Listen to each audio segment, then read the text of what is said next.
الحمد لله حمدا كثيرا مباركا يليق بجلال قدره وعظيم سلطانه، واشهد ان لا اله الا الله وحده لا شريك له، واشهد ان محمدا عبده ورسوله. ادى الامانه ونصح الامه وكشف الغمه وتركها على المحجه البيضاء لا يزيغ عنها الا هالك. يقول الله سبحانه وتعالى: يا ايها الذين امنوا اتقوا الله ولتنظر نفس ما قدمت لغد واتقوا الله ان الله خبير بما تعملون. ويقول الله سبحانه وتعالى: وتعاونوا على البر والتقوى ولا تعاونوا على الإثم والعدوان واتقوا الله إن الله شديد العقاب.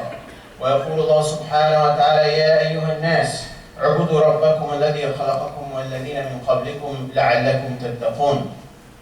All praises be to Allah subhanahu wa ta'ala, the creator, the sustainer, the provider, and the lawmaker.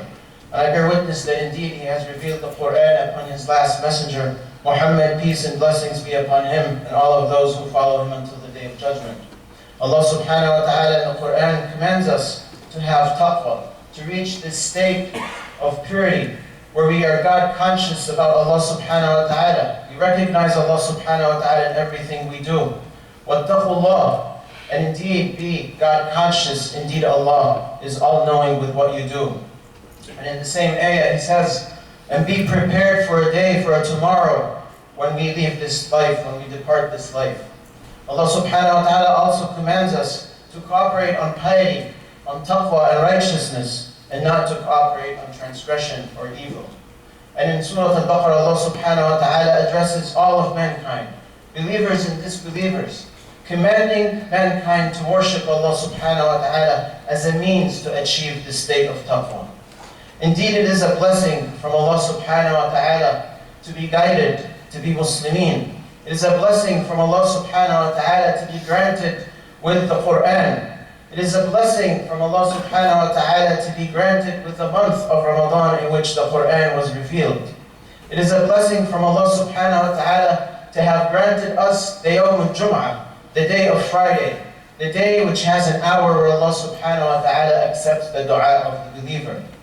It is a blessing from Allah subhanahu wa ta'ala to bless us with the 5 prayers, a gift that the Prophet sallallahu alaihi wasallam had to go up to the 7th heaven himself and receive this revelation rather than Jibreel alayhi salam bringing it down to the Prophet, peace and blessings be upon him, like the rest of the message. Allah subhanahu wa ta'ala's blessings are countless, as He says in His book. If we are to attempt to account them, we will never end. So inshallah today we reflect on the blessing of fasting, of siyam. And here we are about a week into the month. Almost 1/3 of it is already gone. And we remind ourselves, myself and everyone else, about this magnificent month. As Allah subhanahu wa ta'ala, we look around at the sunnah of Allah. He has created everything in grades and levels. There's a diversity in everything in the creation of Allah subhanahu wa ta'ala. As He tells us in His book, He created the angels from light. He created the jinn from fire. He created mankind from soil or from mud. And within this creation, He has honored some over the other. As He tells us in His book, He has honored the son of Adam over most of His creation. And some of the creation Allah subhanahu wa ta'ala might have kept hidden from us. There might be creation somewhere else that we don't know. But what we do know is that these creations have different grades and levels. There are plants, there are animals, there are human beings, there's jinn, there's angels. And within the angels there are ranks. Within mankind there's ranks. There are believing men and disbelieving men. Allah subhanahu wa ta'ala has obviously put the believers above the disbelievers. And within the believers there are the mu'minun and those who are just the muslimun. Those who just accept the message and do the bare minimum. And those who have full yaqeen in their heart. And within the believers, those are close to Allah subhanahu wa ta'ala, the beloved ones, the awliya of Allah subhanahu wa ta'ala. And then there's those who are just the believers. And within those who are beloved are the messengers and the prophets, or the prophets. And within the prophets there are the messengers. And within the messengers there are those who are ulil azm. And within those there's Muhammad sallallahu alayhi wa sallam, the best man who ever walked this planet. So Allah subhanahu wa ta'ala similarly has put within the months a very special month, the month of Ramadan. And He tells us that it is important because of the significance of what happened in it, where the Quran has been revealed upon mankind. And within this month there are 10 nights that are very significant. They're the best 10 nights of the whole year. Just like there are 10 great days of Dhul Qa'dah, Dhul Hijjah, there are also 10 great nights of Ramadan. And within those great 10 nights, there's a night, Laylatul Qadr, where a whole surah was revealed about, that has a significant, a very important matter to it, that it is better than 1,000 months. It is not just 1,000 months, but it is better than 1,000 months. These are blessings from Allah subhanahu wa ta'ala. And only a believer can see and recognize these blessings. Only a believer who has taqwa in their heart can recognize that this Laylatul Qadr that is hidden from us is a blessing and I have to prepare for it. Just as if I'm going on a trip. Many of us travel once or a few times a year. We might go for recreation or for business, but we don't just walk out of the door and go wherever we're going.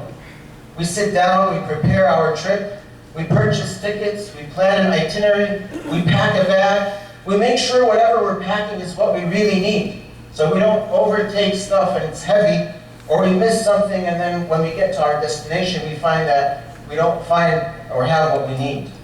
So we spend some time and effort to prepare for this trip. And this trip might be a 2-night trip, a very short trip. But imagine a trip or an opportunity can change our life in this dunya and the hereafter. Imagine that it could make all the difference. This just one night, Laylatul Qadr, could be a huge opportunity for every one of us. You might be 15 or 20 or 30 or 50, and you've never prayed a single prayer in your life. But you decide in Ramadan this year that you're going to repent with sincerity, with yaqeen, and you come to Allah subhanahu wa ta'ala's house, and you pray, and you cry from your heart. And it might be on that night, and Allah subhanahu wa ta'ala might grant you the equivalent of 90 or 83 years of prayer. He might decide to erase your sin, because as we know from the Prophet sallallahu alaihi wasallam, he tells us that in Ramadan, every night Allah subhanahu wa ta'ala will be releasing people from the hellfire. These are people who are destined to go to the hellfire. But because of Allah subhanahu wa ta'ala's mercy in this month, He has decided to give them itqun min an-nar. So Ramadan is a month that brings us closer to Allah subhanahu wa ta'ala by tying up the shayateen. As the Prophet ﷺ said, if the month of Ramadan approaches, the shayateen get chained up, and the doors of Jannah open up, and the doors of the hellfire close. So automatically Allah subhanahu wa ta'ala is giving us a way to get closer to Allah subhanahu wa ta'ala. That's just like the first inertia, the first momentum or push. Just like you're playing you're bowling and you throw that ball and it starts just to roll. Just because it's so smooth. There's no friction. And this is what this first point is about. The second point is that Ramadan gives us the opportunity to purify our souls, to attain that taqwa. As the ayah we just mentioned, addressing all of mankind, worship your Lord so that you can achieve taqwa. And then later in the surah, Allah subhanahu wa ta'ala specifically talks about the siyam. يَا أَيُّهَا الَّذِينَ آمَنُوا كُتِبَ عَلَيْكُمُ الصِّيَامُ كَمَا كُتِبَ عَلَى الَّذِينَ مِنْ قَبْلِكُمْ لَعَلَّكُمْ تَتَّقُونَ. O you who believe, fasting has been prescribed upon you and the nations before you, so that you can achieve this high level of piety and purity and recognition of your Creator. So that you do not forget your Creator. Because throughout the year we're very busy with our daily errands and affairs. We might be merchants, we might be physicians, we might be engineers, we might be students, we might be house moms, we might be fathers, we might be whatever role we're playing in life. And this is part of our presence and existence on this planet, is to strive on the planet. But then we get busy and we start to accumulate extra stuff we don't need. That takes us away from the remembrance of Allah subhanahu wa ta'ala and the remembrance of the hereafter. We forget that the prime reason for me to work is to provide for my family so they cannot be a burden on the society, so that they can be successful people and go to Jannah. We forget that part, going to Jannah. And we just remember that it is to accumulate the wealth. So not only I have a shelter, but a big shelter. Not only I have a transport, but a nice, comfortable, fancy transport. Not only that I have clothing, but brand name clothing. And Ramadan is an opportunity for us to achieve taqwa in every single aspect of our life. It is not just about holding our drink and eat and food. It's about reaching piety in everything we do. When we go to the mall to purchase clothing, there should be taqwa in that. When we communicate with our spouses, there should be taqwa. When we communicate with our customers, there should be taqwa. When we sell our merchandise, there should be taqwa. When we come to the masjid, it should be taqwa.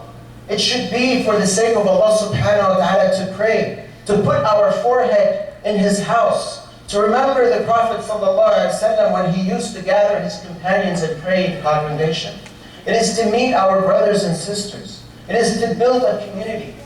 It is to take Islam forward. It is to be an ambassador of Islam. And at that point, we've achieved the true meaning of taqwa. Number 4, Ramadan or fasting gives us an opportunity to achieve goals, to set certain expectations for ourselves that we will achieve in this month, so that we are conscious about what we're trying to do. So someone's goal might be to read the Quran once. Someone's goal might be to read it 3 times.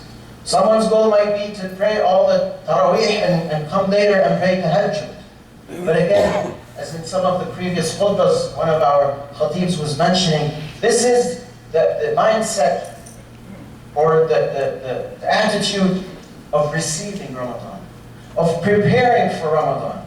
Ramadan is not just a light switch. All right, it's 30th Sha'ban, tomorrow's Ramadan, turn on the light switch, let's start going to the masjid, let's buy the dates, let's make sure we got all these nice desserts, and then 30 days later, turn off the switch, we're back to where we were. That's not Ramadan. Unfortunately, we're starting to turn it into a cultural opportunity or a cultural event. And this is not what it's all about. Ramadan is a process of transformation to bring us back to what Allah subhanahu wa ta'ala expects us and wants us to be pure submitters to Allah subhanahu wa ta'ala, to strive on this land for one purpose, which is to go to Jannah. Not to build on this planet, because this planet is leaving. This planet is temporary, but rather to go to the hereafter in a successful state. So Ramadan is about self-control. Ramadan is not about staying away from haram only, but it's staying away from the haram and the halal. The halal food and the halal drink. These are things that are permissible throughout the year except for Ramadan.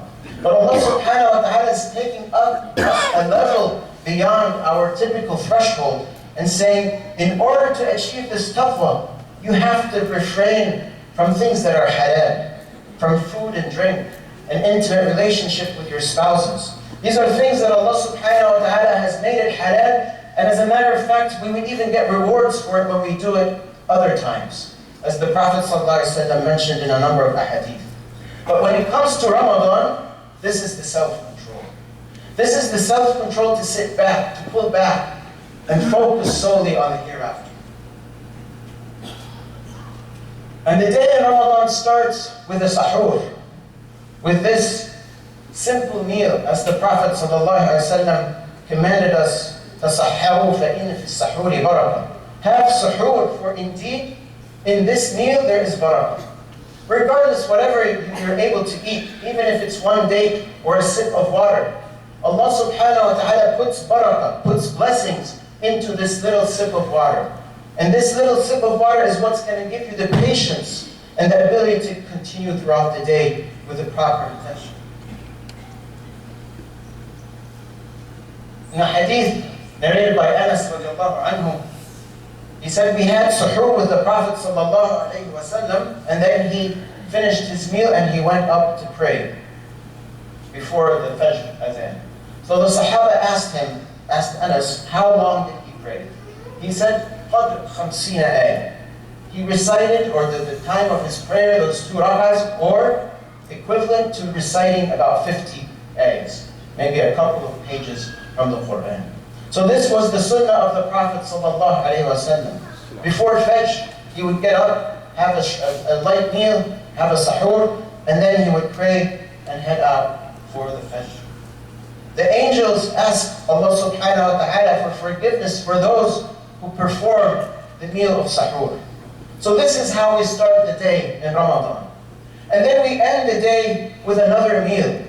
And the Prophet sallallahu alaihi wasallam also recommended that we hasten when we come to the meal of iftar. Because he said that the disbelievers or the other people before the people of the book, they used to delay their iftar. So it is a sunnah of the Muslim is that we break our fast, we pray Maghrib, and then we go and have our meal. And as the hadith says, that for a believer is a joy in the hereafter when, of course, he meets his Lord and he has the reward of the fasting, and also at the time of breaking the fast. Because it is an opportunity again for the believer to make dua to Allah subhanahu wa ta'ala as he's breaking his fast. It is a time when, inshallah, Allah accepts the dua throughout the day in Ramadan. And then within those 2 meals is the act of fasting itself, where Allah subhanahu wa ta'ala in a hadith Qudsi, he says about it, كُلَّ عَمَلِ ابْنِ آدَمْ لِي لَهُ إِلَّا الصَّوْمِ. Every act of worship of Son of Mankind is for himself, except for fasting. It is for Allah subhanahu wa ta'ala. Meaning no one would know about this act of worship except that person performing it, himself or herself. Because when we pray, we can see each other. When we go and pay zakah, at least one person knows that someone paid zakah, the person receiving that zakah money. If we go for hajj, there's millions of people. So all the acts of worship can be seen by others, except for siyam.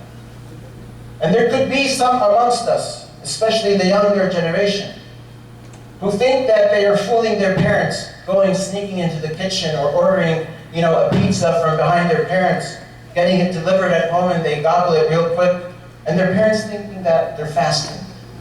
Well, they might be fooling their parents, but they're not fooling Allah subhanahu wa ta'ala. They're not fooling the angels who are recording everything that we do. So indeed, this act of fasting is something very special between a servant and Allah subhanahu wa So no one knows about it except Allah subhanahu wa ta'ala. It trains us on 3 levels or 3 types of patience. The patience to be obedient to Allah subhanahu wa ta'ala, to get up early in the morning, to have the sahur, and to pray the fajr. It trains us on that. It trains us to be patient all the way to the end of the day. We would not break our fast a minute or 2 early. Everyone would be looking at their watches and making sure it is exactly 8:38 or 8:39 or whatever the time is that day. Again, it is discipline. It is making us precise and accurate people. It is making us uniform people. People who follow the same exact methodology and everything. So it trains us on the obedience of Allah subhanahu wa ta'ala. It also trains us on staying away from the haram that Allah subhanahu wa ta'ala has prevented from us. From looking at things we should not look at. From saying things we should not say. From doing transactions that we should not do.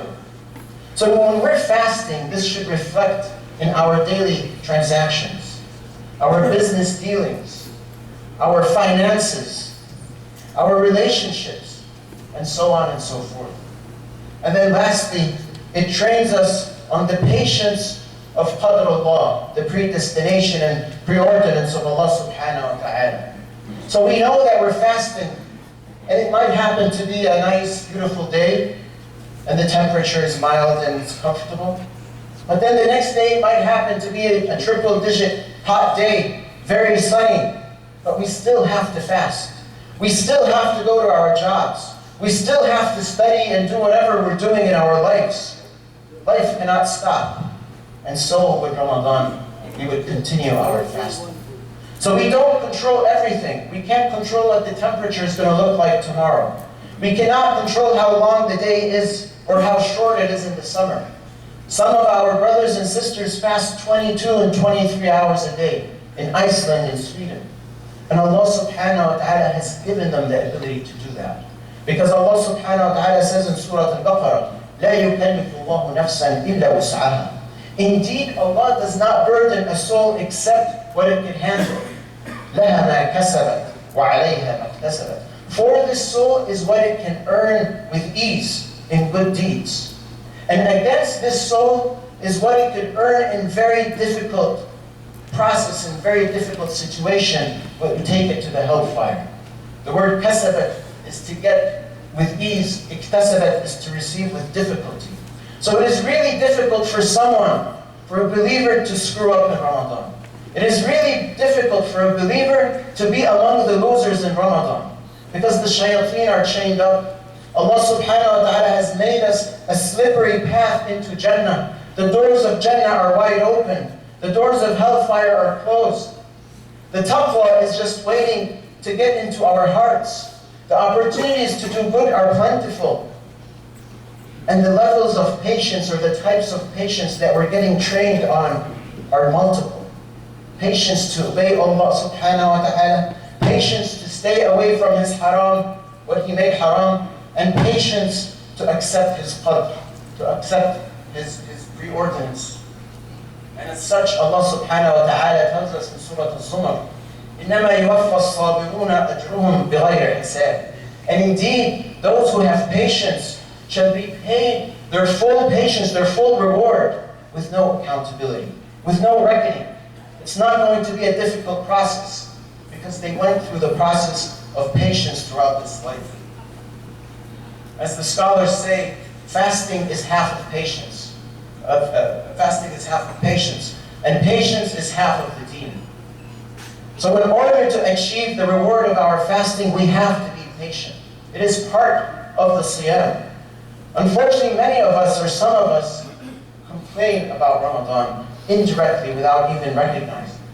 You see a brother, how are you doing? Oh, I'm so tired, I can't sleep enough in Ramadan. It's so long a day. And this is a pessimistic view for a believer. Because a believer could see a sunny day and say, this is such a hot day.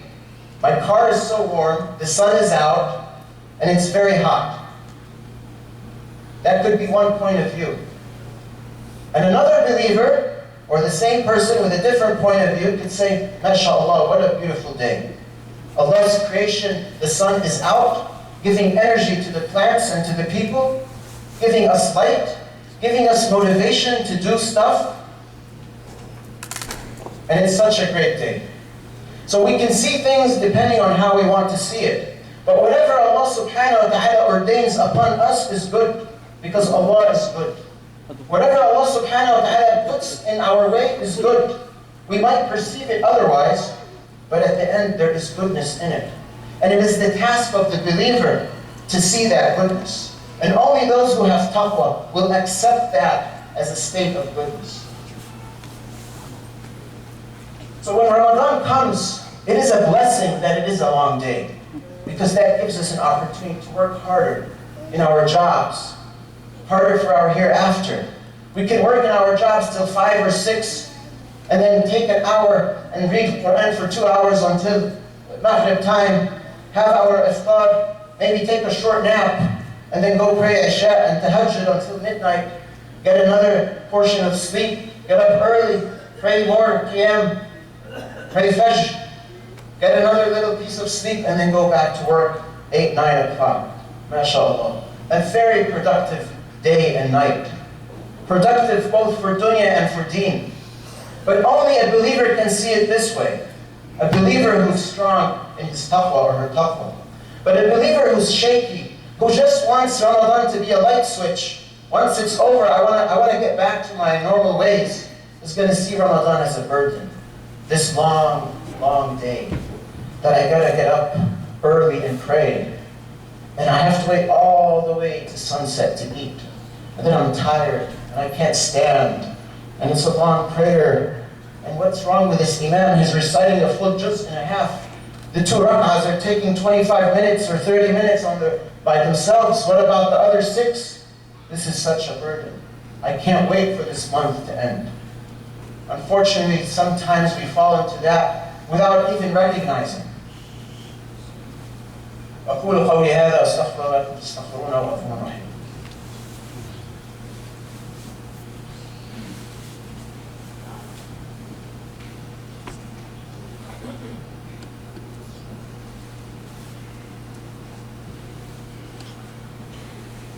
الحمد لله رب العالمين والصلاة والسلام على سيدنا محمد خاتم الرسل النبيين ومن اتبعه بإحسان إلى يوم الدين.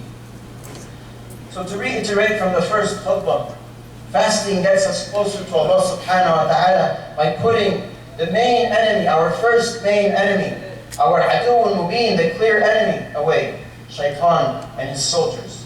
Number 2, it purifies our heart by bringing us closer to Allah subhanahu wa ta'ala to reach that state of taqwa. It provides us with the ability to be conscious and remember Allah subhanahu wa ta'ala in everything we do. And then it is a process for us to set certain goals for our hereafter first and foremost, and also for our dunya. And to try to achieve those goals within 30 days. Psychologists and people who deal with human development say that it takes about on average 3 weeks for a human being to change a habit, whatever habit it is. So someone has a bad habit, a positive habit, it takes 3 weeks to let go of that habit.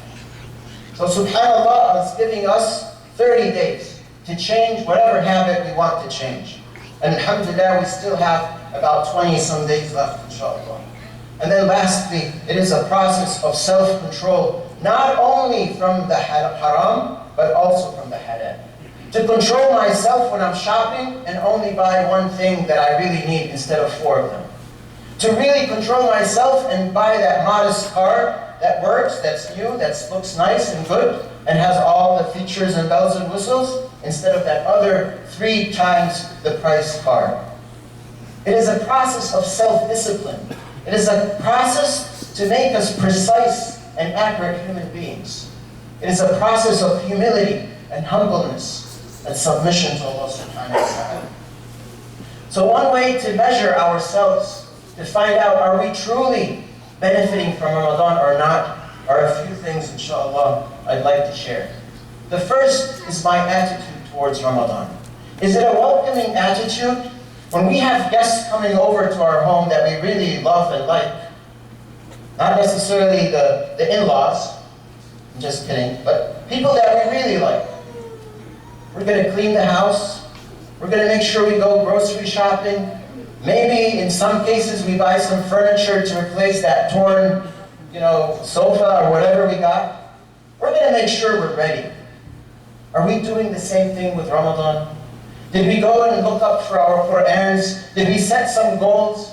I'm going to read this year. I'm going to memorize 2 surahs. Or my goal for Ramadan is to memorize 10 pages. Or to read the Qur'an once. Is that our attitude? Or is it a last minute thing? Oh, tomorrow's Ramadan. Okay, did you buy some dates? Are we ready for this? Number 2 is how aligned our priorities in this month. Are we focusing on the hereafter throughout the day and night? Or just those couple of hours that we come for Isha? Are we prioritizing our priorities within the deen? Are we praying Taraweeh and then missing Fajr? Then our intentions are not right. Because again, if someone is praying Taraweeh with the proper intentions, Allah subhanahu wa ta'ala will make it easy for that person to get up for Fajr. But if we find ourselves praying the Qiyam al-Layl and we're missing the Fard, or I'm not praying the Asr and Dhuhr at work, but I'm praying my 8 rak'ahs at the masjid, then something is not right. Then this concept of taqwa did not get into my heart. Because if it did, it would make me able to pray my Dhuhr and Asr at my workplace. It would make me able to come to Jum'ah on time before the khatib comes up to the masjid, and not in the last 5 or 10 minutes. So if I find myself still struggling in other aspects that are core, that are mandatory, that are fard in the deen, then definitely something is not working. Because the process of fasting should automatically equal taqwa.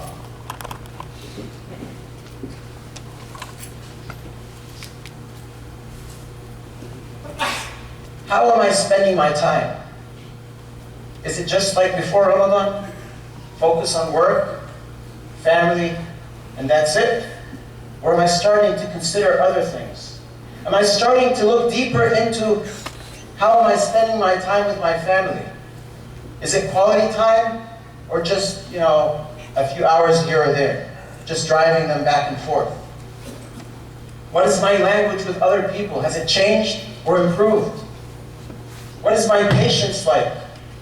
Some brothers or sisters say, don't talk to me, I'm fasting.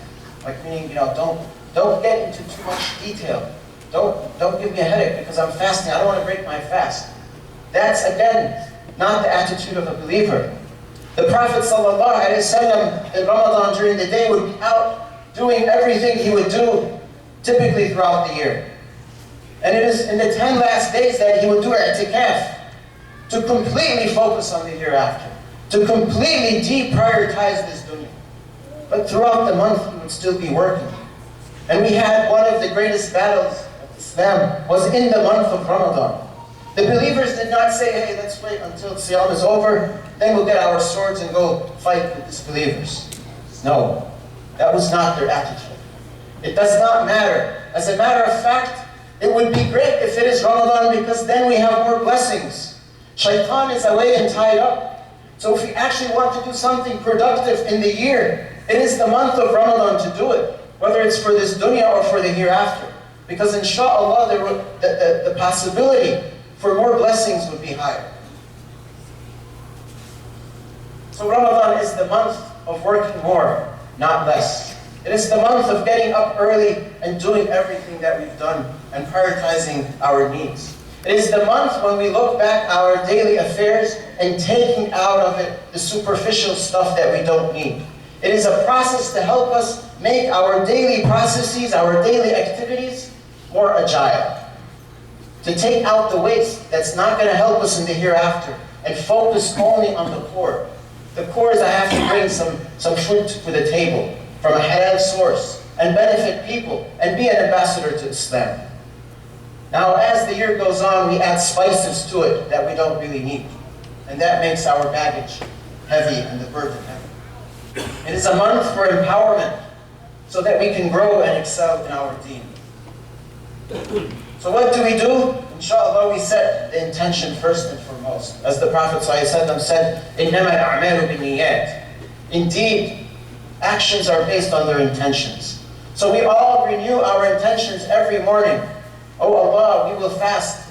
Oh Allah, this is for your sake. Oh Allah, this is to help me be better. This is, Ya Allah, for the sin that I used to commit. This, Ya Allah, is to help me do a better new good deed that I did not do before. This is to get me closer to your book.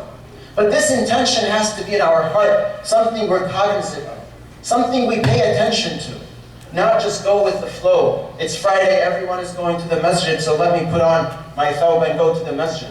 Or everyone is going to Taraweeh, so let me do the same thing. We have to recognize, why are we going? What is it that I want to achieve tonight, Friday night, when I come to Taraweeh? As I enter those doors of the masjid, I should make dua to Allah subhanahu wa ta'ala. Oh Allah, forgive that sin that I did last month. Oh Allah, give me provisions that are halal. Oh Allah, I live in a land that is not a Muslim land. Every single moment I get exposed to sin. Every single moment I get bombarded with things. Oh Allah, protect me from that. We have to recognize this.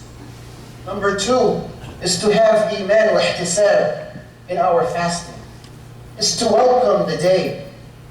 We should feel upset and sad as we move throughout this month that it's about to finish upon us. Number 3 is to get educated and to understand our deen properly. It is great that we come from Taraweeh in Ramadan, but if we come for Taraweeh in Ramadan and we fasted properly, then we should be able to come for Isha after Ramadan. We should still have 6 rows in the masjid every night for Isha. We should not have 1 or 2 rows. If we go back to 1 or 2 rows, then the taqwa did not work. Then it was a light switch for 30 days, and now it's time to turn off the light switch. So it is to be educated about our obligations. Our obligations is to pray in the masjid, especially Fajr and Isha. It is to understand the relevance of this deen to ourselves. Why is this deen important? Why are we Muslims? So going back to the aqidah, to understand why are we doing what we're doing, and not turn it into a cultural activity or an activity that we just get used to. And then to set some goals for Ramadan. We have still, inshallah, 20 some days, so we can still set some goals. Whatever they are. I'm going to stop this bad habit of smoking. Or I'm going to stop cursing people. Or I'm going to start being rude to my wife. Or I'm going to spend more time with my children. I'm going to keep an eye on my child while he's at the masjid. I'm not going to let him run around. That's my goal for the month. So that whenever I go to the masjid, he understands that it is a place of discipline, a place to commit himself to Allah subhanahu wa ta'ala. And then take steps to reach those goals and set some timelines. As Allah subhanahu wa ta'ala tells us, فَمَنْ يَعْمَلْ مِثْقَالَ ذَرَّةٍ خَيْرًا يَرَى وَمَنْ يَعْمَلْ مِثْقَالَ ذَرَّةٍ شَرًّا يَرَى. Whoever does an atom's worth of good deed shall be accounted by Allah subhanahu wa ta'ala. So nothing goes wasted. This is the month of mercy, the month of forgiveness. So inshallah we should all be inspired to give to Allah subhanahu wa ta'ala, to support in His cause, to perform our prayers, to do da'wah to ourselves and our families and other people around us. Allah subhanahu wa ta'ala, as I mentioned earlier, everything He does is good. And it's how we perceive it. A couple of months ago, our house across the parking lot had a fire on the upper level. And yes, that is a challenge. It is a test for us. But today Allah subhanahu wa ta'ala is giving us an opportunity to get closer to Him through fixing the damage to that fire. And Brother Adnan has asked that, inshallah, I communicate to the community that they're trying to raise 22,500 specifically after Jum'ah, inshallah. You will be outside if you have a credit card and you want to use it, or you can donate cash or checks. But with this number, alhamdulillah, on this great day of Jum'ah, in this great month of Ramadan, 22,500 should not be a problem. There are some sitting among us who can pay this whole amount just by themselves. So inshallah, as a test for ourselves and for our taqwa and our siyam, we should not leave this masjid, this parking lot, until we've donated the 22,500 outside, inshallah. Again, a believer sees everything as an opportunity to go to Jannah. And only a disbeliever, or someone who does not have full faith and confidence in Allah subhanahu wa ta'ala, starts to question things. Starts to question, why do we need to donate for a house over there? What is it doing? What are we going to use that for? Why is there no insurance policy? Why did they have a policy to cover that? That's someone who's going to start questioning the opportunity that Allah subhanahu wa ta'ala is presenting to them. We ask Allah subhanahu wa ta'ala to bless this gathering. اللهم اجعل جمعنا هذا جمعا مرحوما واجعل تفرقنا من بعده تفرقا معصوما ولا تجعل بيننا شقيا ولا محروما. اللهم انك عفو كريم حليم تحب العفو فاعف عنا. اللهم انك عفو كريم حليم تحب العفو فاعف عنا. اللهم انك عفو كريم حليم تحب العفو فاعف عنا. اللهم اتنا في الدنيا حسنه وفي الاخره حسنه وقنا عذاب النار. اللهم اشف مرضانا وارحم موتانا واستر ولايانا. اللهم بارك لنا فيما رزقتنا. اللهم نسأل قلبا خاشعا وعلما نافعا ودينا قيما. اللهم اجعل القرآن الكريم ربيع قلوبنا وذهاب همومنا وأحزاننا. اللهم انصر الإسلام والمسلمين واهلك الشرك والمشركين أعداءك أعداء الدين. وآخر دعوانا الحمد لله رب العالمين والصلاة والسلام على سيدنا محمد خاتم المسلمين وأقم الصلاة.